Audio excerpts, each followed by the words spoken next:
TV serial वसुधा की कहानी अब एक ऐसे मोड़ पर आ चुकी है जहां इमोशन, ड्रामा और रिश्तों की कसौटी एक साथ देखने को मिलने वाली है। क्योंकि बहुत लंबे इंतजार और अनगिनत मुश्किलों के बाद आखिरकार वह पल आ ही गया है जिसका दर्शक बेसब्री से इंतजार कर रहे थे। जी हाँ दोस्तों, चंद्रिका और प्रभात एक बार फिर से पूरे सम्मान और खुशी के साथ वसुधा और देव का गृह प्रवेश करवाने जा रहे हैं।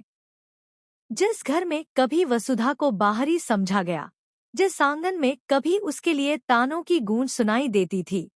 आज उसी घर में वही वसुधा बहू बनकर नहीं बल्कि उस परिवार की उम्मीद और ताकत बनकर वापस लौट रही है।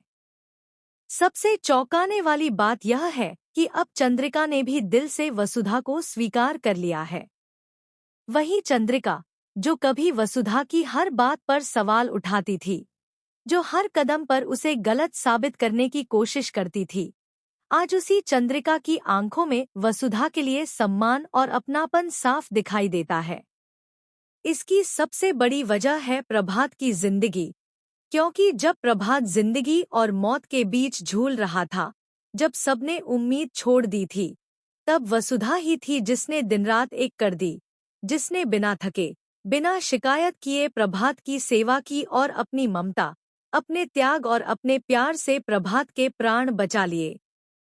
एक तरह से कहा जाए तो प्रभात की दूसरी जिंदगी वसुधा ने ही दी है और यही वजह है कि आज प्रभात पूरी तरह ठीक होकर घर लौट चुका है और उसके चेहरे की मुस्कान इस बात का सबूत है कि वसुधा ने सिर्फ उसकी जान ही नहीं बचाई बल्कि पूरे परिवार को फिर से जोड़ दिया है।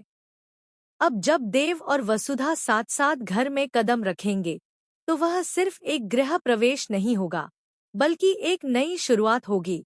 एक ऐसे रिश्ते की शुरुआत जो अब किसी शक, किसी साजिश और किसी गलतफहमी से नहीं डरेगा। आने वाले अपकमिंग ट्रैक में दर्शक देखेंगे कि कैसे चंद्रिका खुद अपने हाथों से देव और वसुधा की आरती उतारती है, कैसे पूरे घर को फूलों और दियों से सजाया जाता है और कैसे ढोलन गाड़ों के साथ देव और वसुधा का स्वागत किया जाता है। यह वही घर है जहां कभी वसुधा की आंखों में आंसू थे, लेकिन आज उसी घर में उसकी आंखों में सुकून और आत्मसम्मान की चमक है। जैसे ही वसुधा चौखट पार करती है, ऐसा लगता है मानो प्रभात की आत्मा भी अंदर से खुश हो जाती है, मानो वह ऊपर से इस पूरे दृश्य का